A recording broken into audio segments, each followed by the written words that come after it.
नमस्कार मित्रांनो, मी उमेश. स्वागत आहे तुमचं मराठी टेक मित्र आपल्या यूट्यूब चॅनलमध्ये. जे शेतकरी कर्जमाफीची वाट पाहत आहेत त्यांच्यासाठी आनंदाची बातमी म्हणावी लागेल. कारण महाराष्ट्र सरकारकडून सांगण्यात आलेलं होतं की लवकरात लवकर शेतकऱ्यांची कर्जमाफी करण्यात येईल आणि त्यासाठीच आता शासनाकडून एक पाऊल उचलण्यात आलेलं आहे.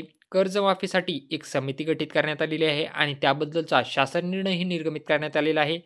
आणि त्याबद्दलचीच अपडेट आपण आज या व्हिडिओमध्ये जाणून घेण्याचा प्रयत्न करणार आहोत. त्यापूर्वी चॅनलवर नवीन आला असाल तर चॅनलला सबस्क्राईब करा, तसेच बेल आयकॉनला प्रेस करायला विसरू नका.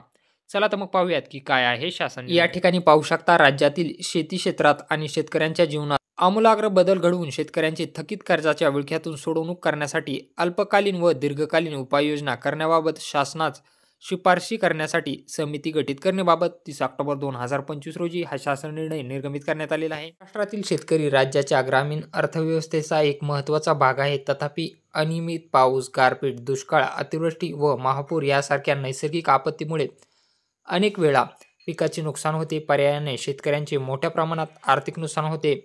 त्यामुळे बाधित शेतकरी शेती कर्जाची मुदतीत परतफेड करू शकत नाहीत. असे शेतकरी थकबाकीदार झाल्यामुळे त्यांना बँकांकडून नव्याने पीक कर्ज उपलब्ध होऊ शकत नाही. शेतकऱ्यांवरील कर्जाचा बोजा कमी करण्यासाठी यापूर्वी शासनाने छत्रपती शिवाजी महाराज शेतकरी सन्मान योजना 2017, महात्मा ज्योतिराव फुले शेतकरी कर्जमुक्ती योजना 2019 व महात्मा ज्योतिराव फुले शेतकरी कर्जमुक्ती योजनेअंतर्गत प्रोत्साहनपर लाभ योजना 2019 जाहीर करून शेतकऱ्यांना वेळोवेळी भरीव मदत केली आहे. राज्यातील शेतकरी कर्जमाफीनंतरही वारंवार थकीत कर्जाच्या दुष्टचक्रामध्ये अडकत असल्याचे दिसून येत आहे.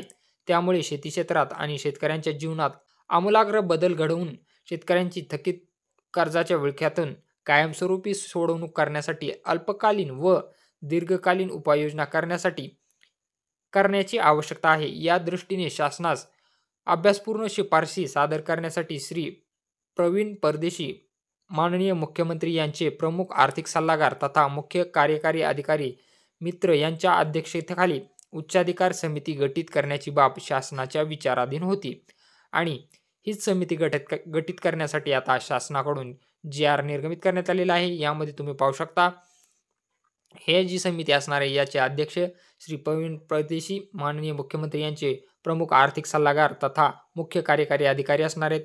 सदस्य इथं अपर मुख्य सचिव महसूल, अपर मुख्य सचिव वित्त, अपर मुख्य सचिव कृषी हे सदस्य असणार आहेत. प्रधान सचिव सहकार व पवन हे सदस्य असणार आहेत. अध्यक्ष महाराष्ट्र राज्य सहकारी बँक मुंबई सदस्य असणार आहेत. अध्यक्ष व कार्यकारी संचालक बँक ऑफ महाराष्ट्र यांनी नियुक्त केलेला प्रतिनिधी सदस्य असणार आहे. संचालक माहिती व तंत्रज्ञान सदस्य असणार आहे. सहकार आयुक्त व निबंधक सहकारी संस्था पुणे सदस्य सचिव असणार आहेत. समितीने शेती क्षेत्रात शेतकऱ्यांच्या जीवनात आमूलाग्र बदल घडवून त्यांना थकीत कर्जाच्या विळख्यातून सोडवणूक करण्यासाठी तसेच त्यांचे जीवनमान उंचावण्यासाठी अल्पकालीन व दीर्घकालीन उपाययोजना करण्याच्या दृष्टीने अभ्यास करून त्याबाबतचा अहवाल शासनास 6 महिन्यात सादर करायचा आहे. म्हणजे ही जी समिती स्थापित करण्यात आलेली आहे त्यांनी अभ्यास करून शासनाला 6 महिन्यामध्ये याचा अहवाल सादर करायचा आहे. आणि या जो अहवाल आहे या अहवालावरून ठरवण्यात येईल की शेतकऱ्यांना कर्जमाफी द्यायची की काही दुसऱ्या उपाययोजना करायच्या आहेत. तर असं हे महत्त्वपूर्ण अपडेट होतं. तुम्हाला काय वाटतं की शेतकऱ्यांची कर्जमाफी होईल का नाही? शेतकऱ्यांची कर्जमाफी झाली पाहिजे की नाही? हे कमेंट बॉक्समध्ये नक्की सांगा आणि व्हिडिओ आवडला असेल तर चॅनलला नक्की सबस्क्राईब करा आणि बेल आयकॉनला प्रेस करायला विसरू नका.